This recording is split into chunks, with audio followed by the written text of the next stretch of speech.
ये बच्ची है जर्मन शेफर्ड, और कहने के लिए डबल कोट है, जिसको सब लोग बहुत मांगते हैं कि डबल कोट जर्मन शेफर्ड मिल जाए, डबल कोट जर्मन शेफर्ड मिल जाए। ठीक है, ये सड़क पर अबैंडन थी, सड़क पर घूम रही थी दिल्ली में किसी जगह पे XYZ। तो जब इसको देखा तो पहले तो मैंने बोला कि भैया नहीं, हम लोग जो है ना भैया ब्रीड्स वगैरह नहीं रख पाएंगे, क्योंकि यहाँ पे शेल्टर, इतनी गर्मी, ब्रीड्स कहाँ रखेंगे। बट जब देखी इसकी हालत क्या है, उन्होंने 5-6 जगह पता कर लिया। बिकॉज ऑफ की पैरालाइज है, इसके पैर पीछे के खड़े नहीं होते हैं, तो इस वजह से इसको किसी ने नहीं लिया। और किसी ने बोला कि वो पैरालाइज रखती है तो वहाँ पे रख लो। अब देखो, मैं पैरालाइज रखती हूँ, अब चाहे जर्मन शेफर्ड है या कुछ भी है, अगर वो पैरालाइज है तो मुझे पता है उसे कोई नहीं लेगा, ना ही कोई अडॉप्ट करेगा, ना ही कोई शेल्टर लेगा, तो मैं फिर मना नहीं कर पाई। इसके पूरे बॉडी में अंदर टिक्स हैं जो दिख नहीं सकते, क्योंकि डबल कोट है ना, इसके बहुत बड़े बड़े बाल होते हैं, पूरी बॉडी में टिक्स हैं। पहला जो कंसर्न है वो तो ये है कि देखो इसकी ना पूंछ है, ये पूंछ एक्सीडेंट से नहीं कटी, ये पूंछ कटवाई गई है, क्योंकि ये जड़ से नहीं है, अंदर जड़ होती है ना। पहले जब डॉबरमैन डॉग आते थे तब क्या करते थे लोग, डॉबरमैन की पूंछ काटते थे, कटवाते थे डॉक्टरों से, जड़ से कटवाते थे। फिर वो इलीगल हो गया, पूंछ काटने के लिए मना कर दिया गया डॉबरमैन की। पर क्या है, बच्चों के साथ एक्सपेरिमेंट करते हैं, उनको अलग सा कैसा दिखाएं, कान काट देते हैं, कोई पूंछ काट देता है। ये तो हमने पहली बार देखा कि जर्मन शेफर्ड की पूंछ काट रहे हो, जर्मन शेफर्ड की कोई पूंछ नहीं काटता है, पहला केस है। और जस्ट बिकॉज ऑफ इसकी पूंछ कटवाने की वजह से इसकी स्पाइन में प्रॉब्लम हुई है 101%। कोई एक्सीडेंट केस नहीं है, किस तरह की इंजरी नहीं है, कुछ नहीं है, उन्होंने इसकी पूंछ कटवाई। और आप तो कॉमन सेंस सब जानते ही हैं कि पूंछ का जो पूरा होता है ये स्पाइन से जुड़ा हुआ होता है, पूंछ अलग थोड़ी ना चिपकी होती है कहीं पे, पूंछ पूरी स्पाइन से जुड़ी होती है। और वो इतनी गहराई में कटवाई गई है कि मतलब हाथ लगाने पे लग रहा है कि इतनी गहरी काटी कैसे इन्होंने।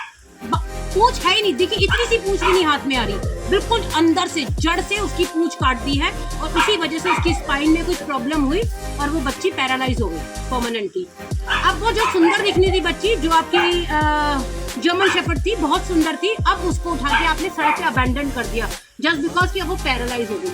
आपकी हरकतों की वजह से बच्ची पैरालाइज हो गई और आपने उसको अबैंडन कर दिया। तो ये आजकल के कर्म खिल रहे हैं। ये कॉलर से, यही कॉलर पहन रखा था और यही इसको मतलब करो कैसी, मतलब अच्छी हरकतों पे उतराए हो। ब्रीड भी चाहिए, ब्रीड को मॉडिफाई भी करना है, फिर कहते हो कि कुछ इस तरह की प्रॉब्लम्स हो गई हैं, वो अग्रेसिव हो गई है, वो ये हो गया, वो हो गया। जब तुम उनके साथ एक्सपेरिमेंट से बाहर ही नहीं आओगे, नए नए एक्सपेरिमेंट करोगे, तो वो क्या होंगी, उनके जेनेटिक खराब होंगे ना। कोई अग्रेसिव हो जाएगी, किसी के बच्चे टेढ़े मेढ़े पैदा होंगे, किसी के बच्चे पैरालाइज पैदा होंगे, किसी के अंधे पैदा होंगे। इस तरह के एक्सपेरिमेंट्स करने की वजह से उनके बच्चे भी अलग अलग तरीके के पैदा होते हैं, कोई लंगड़े, कोई लूले, कोई अंधे, कोई बहरे, सब अलग अलग तरीके के। जिनका एक है आपके पास लाइव एग्जांपल मैं ये दिखा रही हूँ कि ये बच्चा, इसकी पूंछ काटी गई है जड़ से इतनी अंदर से कि वो पूंछ हमें इतनी सी भी नहीं मिल रही है। एक्सीडेंट कोई अंदर घुस के नहीं हुआ होगा कि पूंछ कट गई होगी, इतनी सी पूंछ नहीं मिल रही है। तो ये बच्ची है, इसका नाम हमने डॉली रख दिया, बहुत प्यारी है, बहुत ही प्यारी। तो चल जो गुस्से वाली होगी, ये होगा वो होगा, बेटा गिर जाएगी, मेरी जान पीछे गिर जाएगी, पीछे गिर जाएगी। तो ये डॉली है, जिसका मेरे को नहीं लगता पैरालाइज का कोई इसका इलाज होगा, क्योंकि इसका पैरालाइज किसी एक्सीडेंट से नहीं हुआ है, इसका करा गया है जानबूझ के। पूंछ इतनी गहराई से कट गई कि उसकी स्पाइन में कुछ ना कुछ प्रॉब्लम हो गई है, उसकी वेन कट गई है, उसकी स्पाइन में प्रॉब्लम हो गई है, क्या प्रॉब्लम भगवान जाने। तो कोई मिला के, और डॉली बड़ी प्यारी है, डॉली सबके साथ खेल रही है, तो हमने पहले दिन से इसे खोल दिया है। ये ऐसा हो ही नहीं रहा कि गुस्से वाली हम इसे बंद रखे, इसका टेम्परामेंट देखे। गोदी में घूमती है, गंगा के पीछे घूमती है, इसके अंकित के पीछे पीछे घूमती है, हमारे पीछे घूमती है, सारा दिन घूमती रहती है पीछे पीछे, और खड़ी नहीं हो पा रही है। भगवान ने कुछ जादू कर दिया, कुछ मिरेकल हो गया तो बात अलग है। बाकी इन बच्चों के साथ एक्सपेरिमेंट मत करा करो। ये क्या करा तुमने, अच्छी खासी इतनी सुंदर बच्ची का तुमने बेड़ा गर्क करके रखा। तो ये भी अब चीज़ें देखने को मिल रही हैं। बट मेरे लिए तो पैरालाइज है, जर्मन हो, इंडी हो, कोई भी बच्चा, मेरे तो सारे बच्चे बराबर हैं। तब इसे हमने अपने पास रख लिया है। पर ये हरकतें ना करो, ये छिछोरे काम ना करो, बहुत गंदे काम। Thank you.